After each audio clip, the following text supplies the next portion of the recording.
Hello, everybody. Good to be speaking here at ETHSofia. We'll be speaking about finding the best security audit today, because there is a big problem in the space that most project founders can't seem to nail this. Very often, serious protocols get audits that are not high quality, that are not their best fit.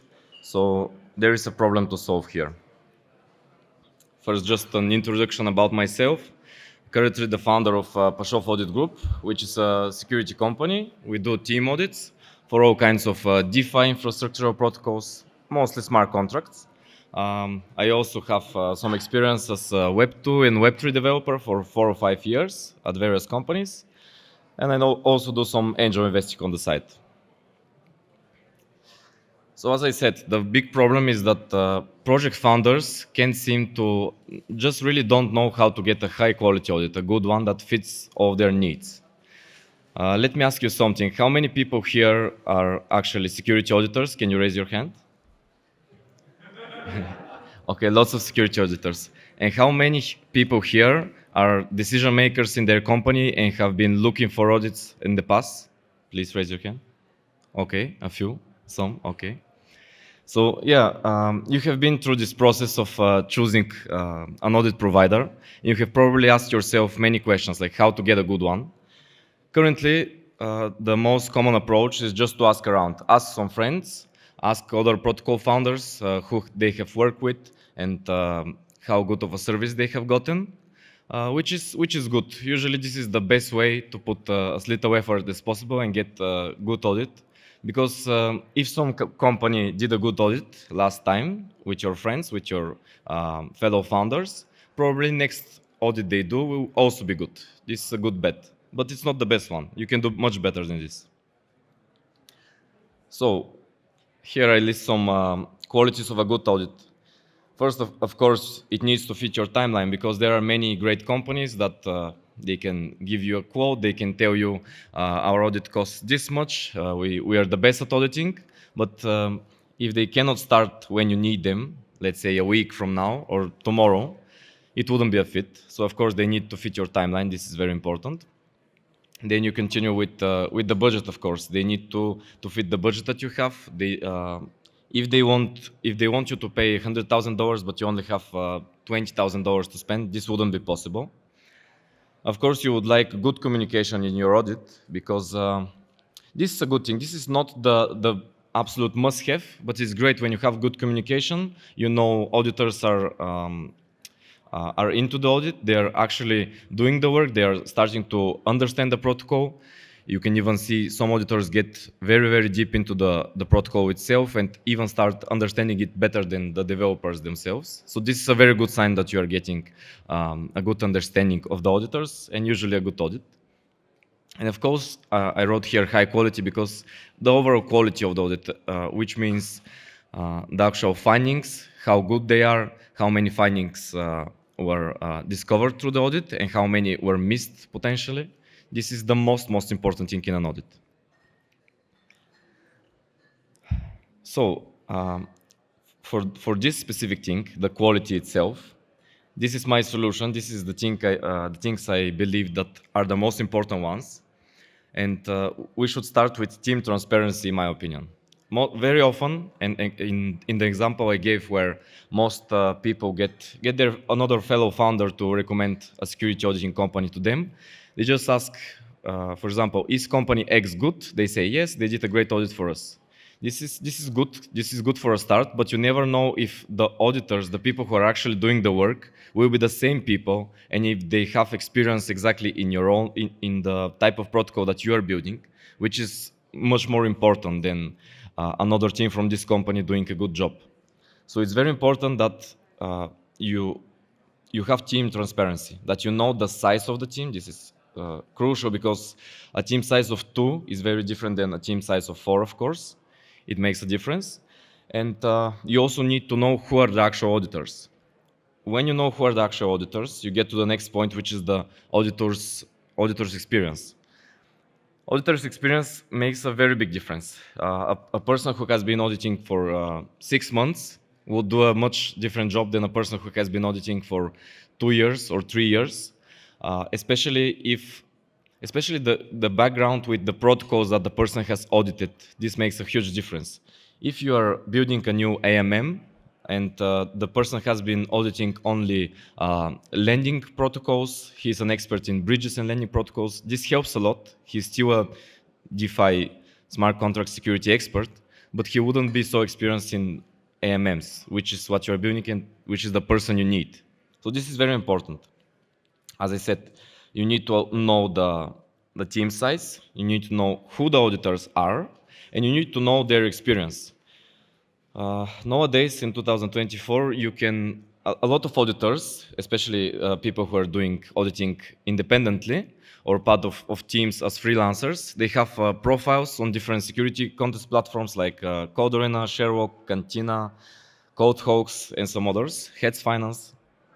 So their profiles there are a great thing to check their experience, to see how many findings they have been finding on each audit, to see how long have they been auditing for.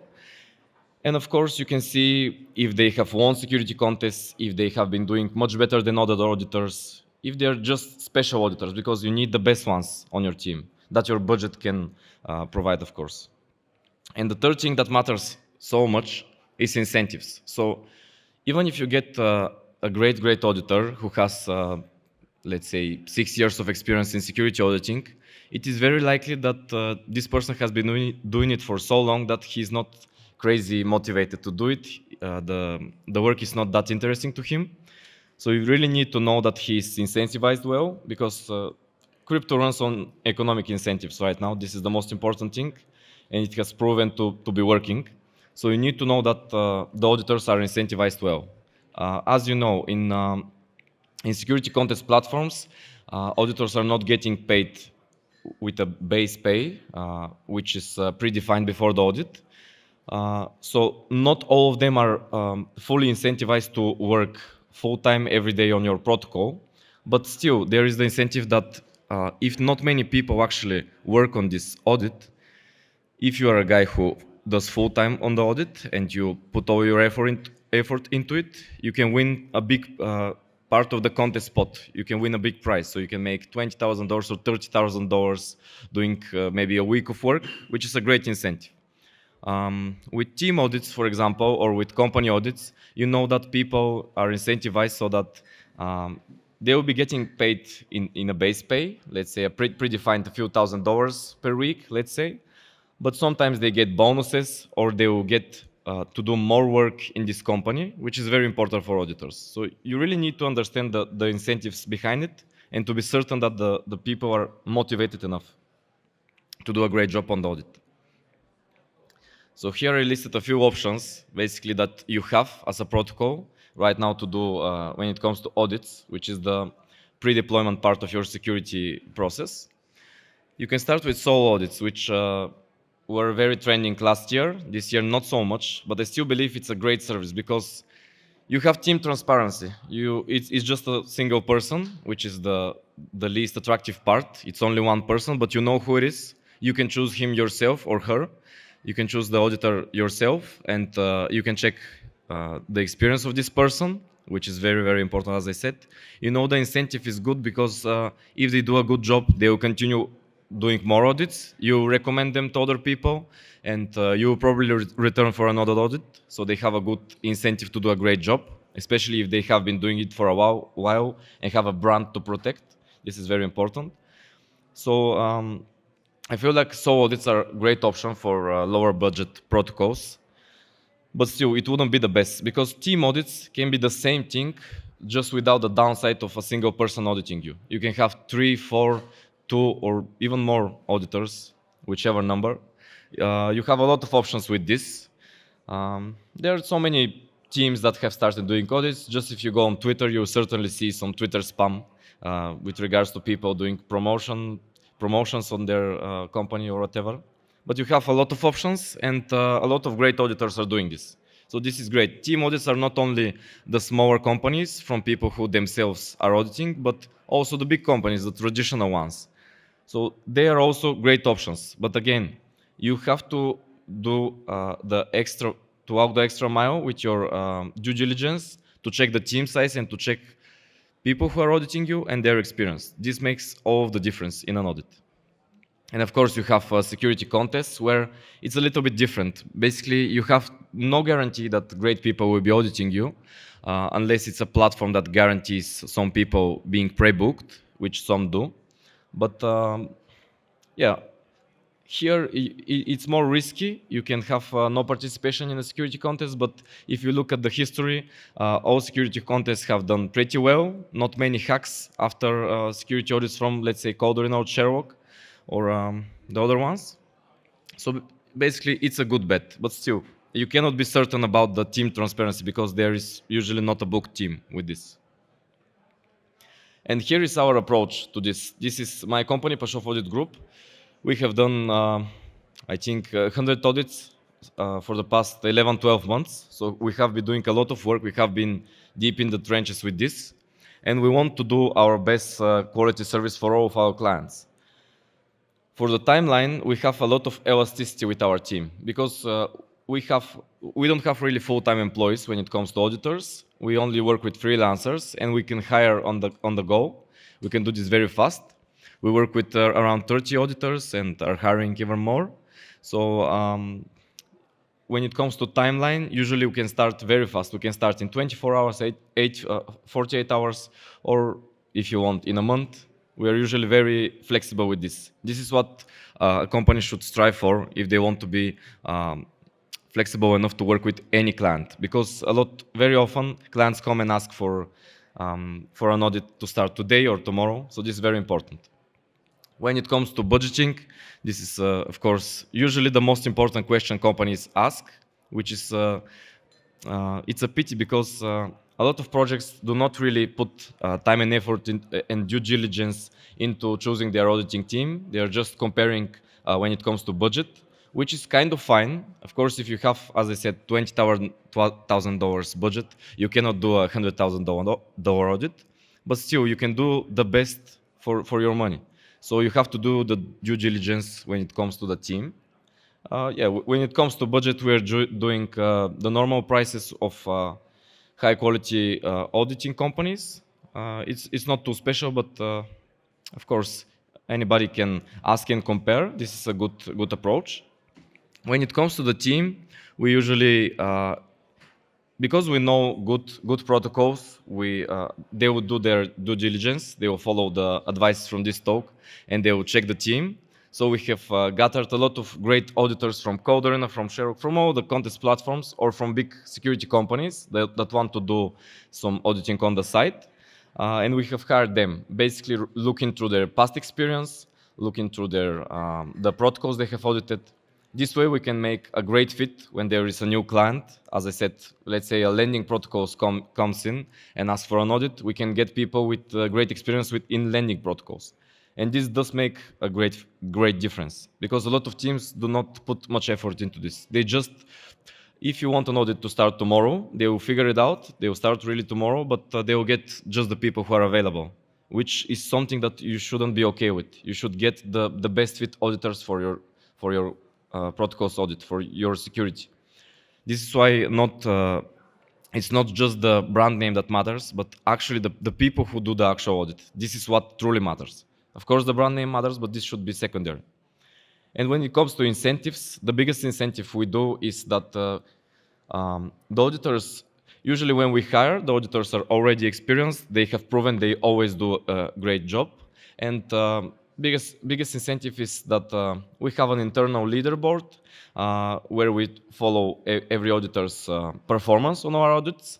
And if they do a good enough job, they will get more work from us. So they will be making more money, and this can be a very long process. We have auditors that have been they have been doing 2, 3 or more audits every month for the past 11 months. So this is pretty good. When you do good work, you get more work. So this is a good incentive. And sometimes we do some bonuses as well. So this is also important. This makes a difference.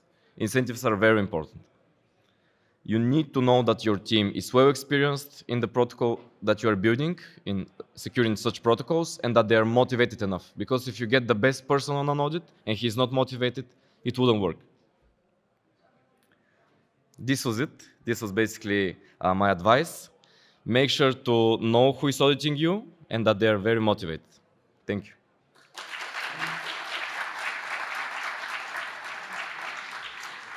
I think we have just 2 or 3 minutes for maybe some questions. So if you have, feel free to ask them right now. Yes. I can hear you. Yes.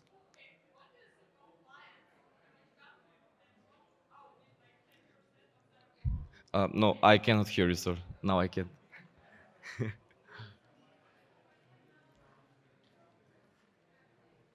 What do you think of clients which want code audit of their project, but they come to you purely for marketing purposes? Because if they audit like their smart contract, although their whole infrastructure not audited completely, but they receive the smart audited by Pashov, what's your attitude? You convince them to do full audit, or you does not matter and you go for what the client requests, or you refuse to do it? What's your attitude? Okay, so the question is basically, what do we do as a company, Pashov Audit Group, when a client comes and they just want a security audit of their smart contracts, mostly for marketing purposes, and they're not really auditing their infrastructure or their website or the other parts of their project. So yeah, this happens very often. A lot of protocols do audits just for marketing purposes, which is kind of fine. We always tell them to audit everything they can, but not always they have the budget for it.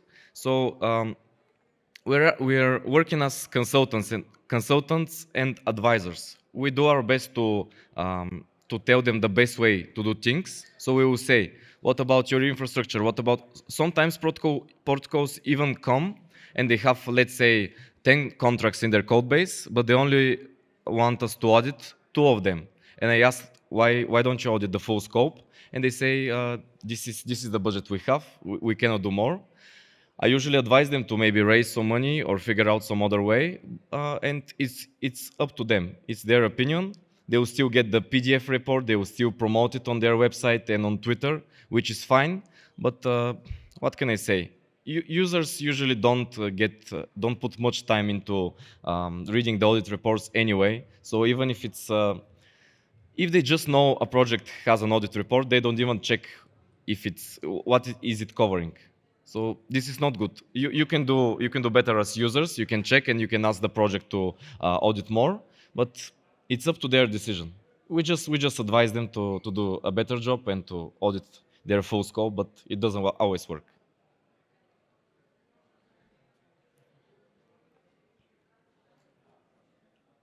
Okay, we can take one more question, but not sure we have. I think this should be good. Okay, guys, thank you very much again.